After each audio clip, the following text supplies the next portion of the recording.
Chapter 5, Part 2, Structure and Function of Plasma Membranes.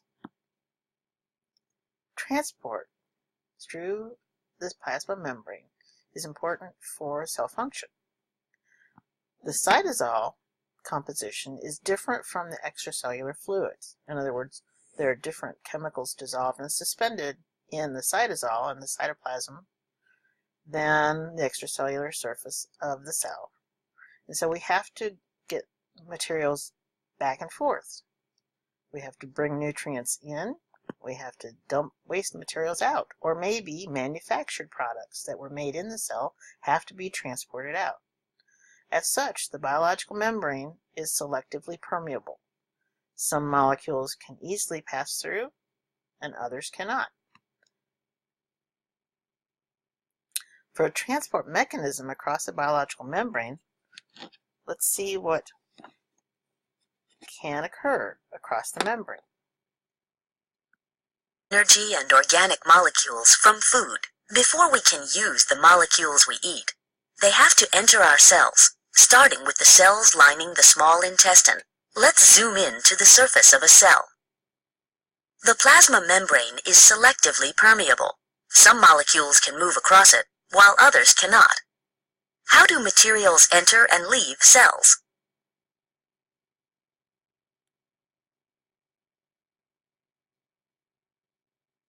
Lipids, such as these yellow molecules, can dissolve in the lipid bilayer. Notice how they move down their concentration gradient, from where they are more concentrated to where they are less concentrated. This is an example of diffusion. Diffusion is a form of passive transport. It does not require energy from the cell. Most molecules can't cross the lipid bilayer. Here, the sugar fructose moves into intestinal cells by facilitated diffusion, moving down its concentration gradient through a transport protein. Facilitated diffusion doesn't require energy from the cell, so it's also a form of passive transport. Water crosses the plasma membrane by facilitated diffusion, or by diffusing across the lipid bilayer directly. The diffusion of water across a membrane is called osmosis.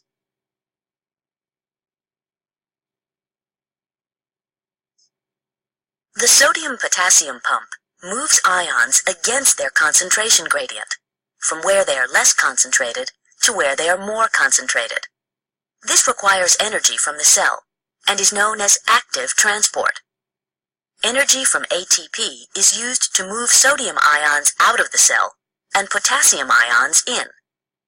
Another type of active transport is co-transport.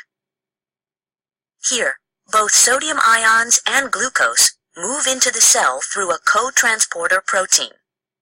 Sodium ions move down the concentration gradient created by the sodium-potassium pump, and glucose moves against its concentration gradient.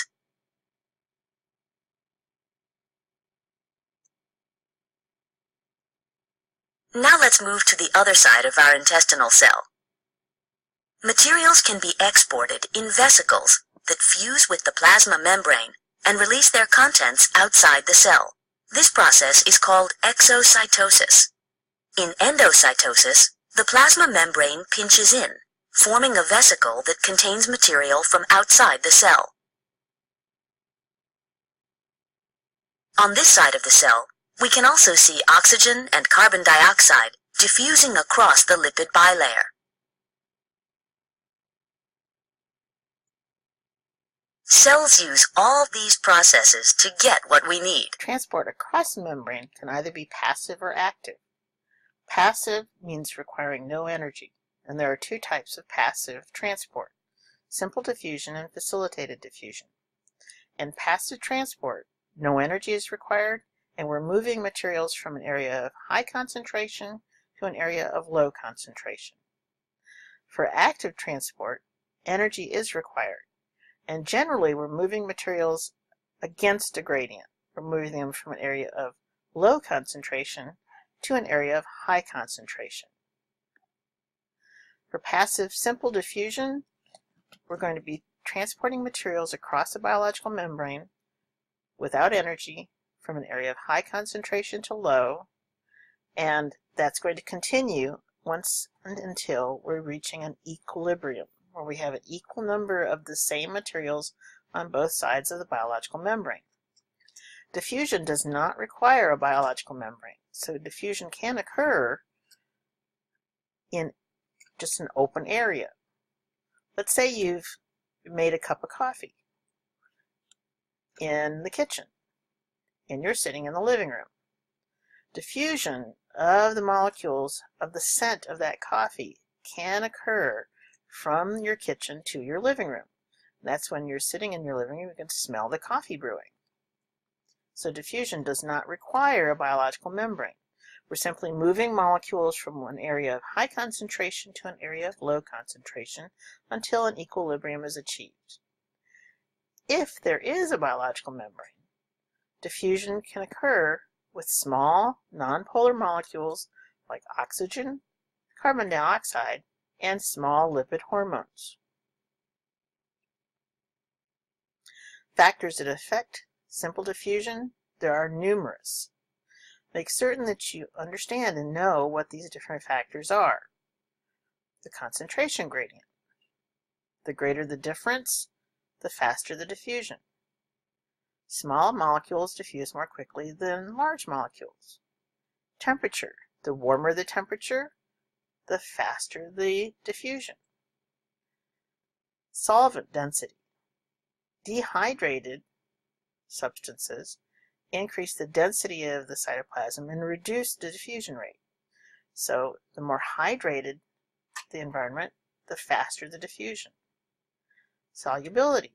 Nonpolar materials tend to diffuse faster than others. The surface area to volume ratio. The greater the surface area, the faster the diffusion seems to be, because it's much easier to transport those molecules by diffusion when you have essentially a small cell. You have a higher surface area to volume ratio. The distance traveled. The greater the distance, the slower the diffusion rate. The pressure, blood pressure or different kinds of hydrostatic pressure can change diffusion rates. The higher the pressure, the faster the diffusion.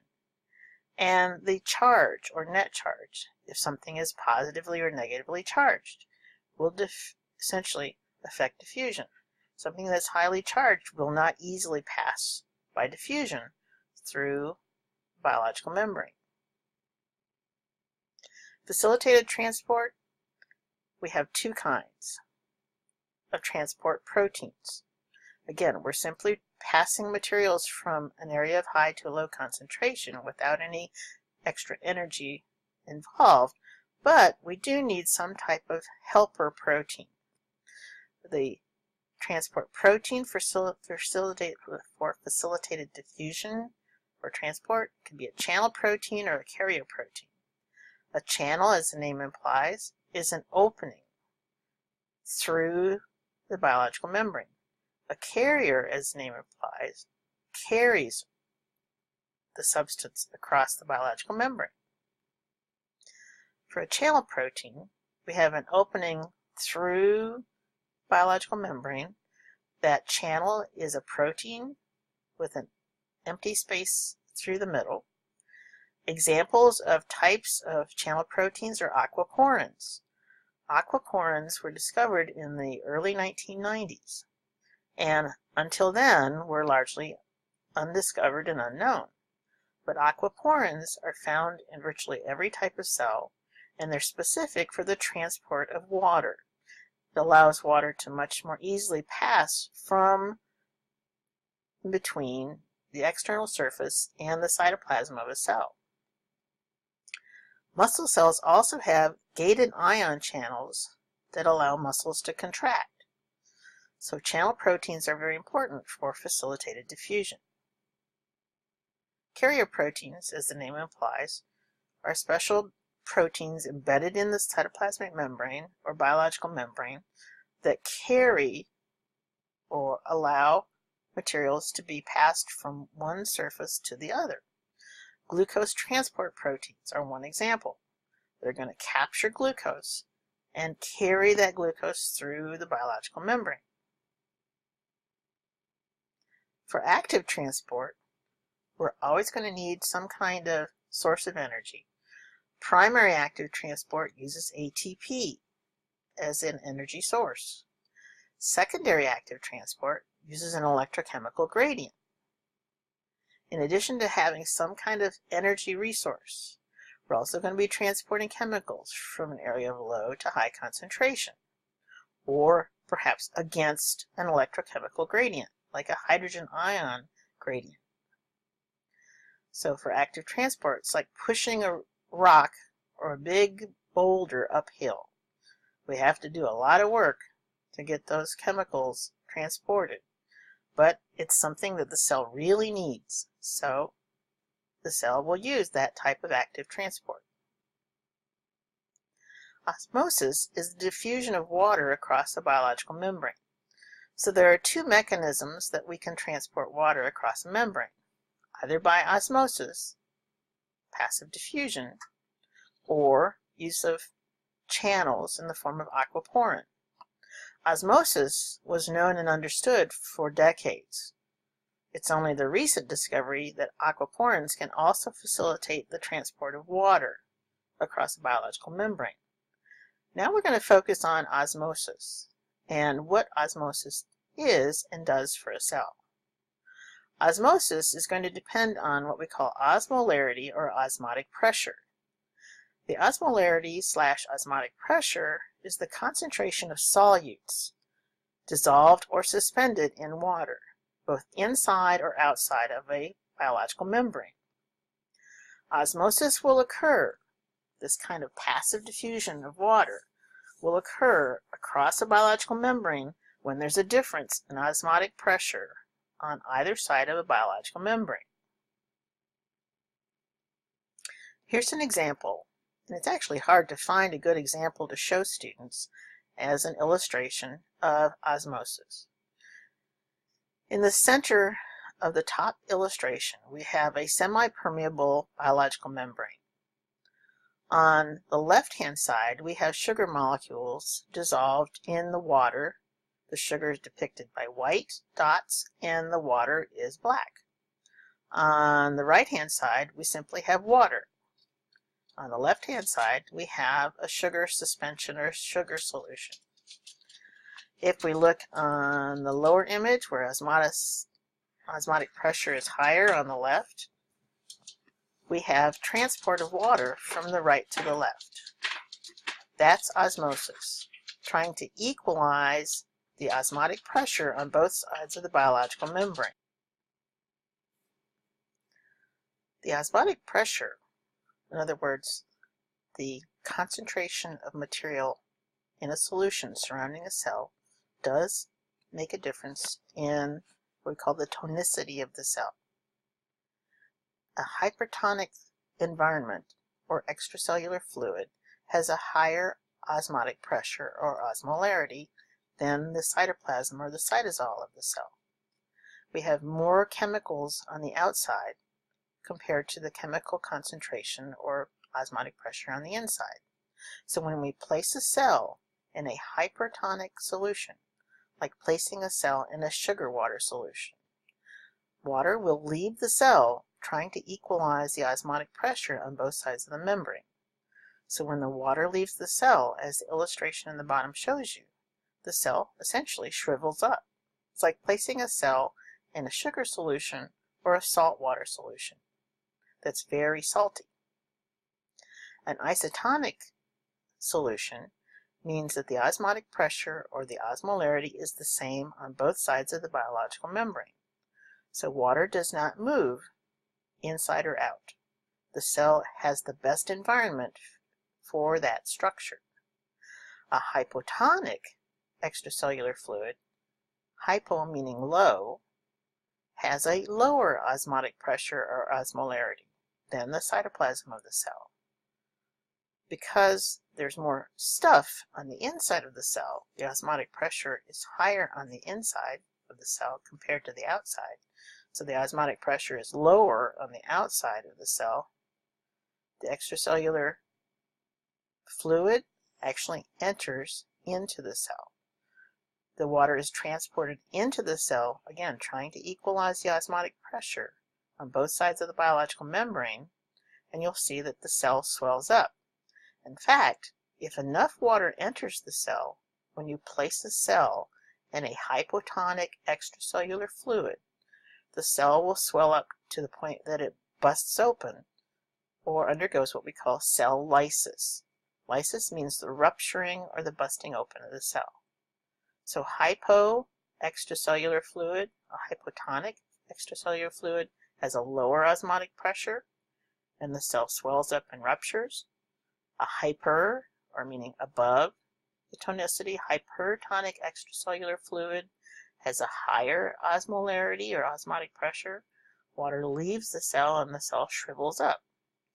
And isotonic means that the osmotic pressure is the same on both sides of the membrane, and that's the best environment for the cell. There are a variety of isotonic solutions that can be given to a patient as a source of liquid. We can have 0.9% sodium chloride solutions that are isotonic. 5% dextrose in water can be isotonic. There are different solutions like Ringer's lactate or mannitol solutions that can be given as isotonic solutions with the correct proportions of different chemicals in that fluid that's given as an intravenous fluid.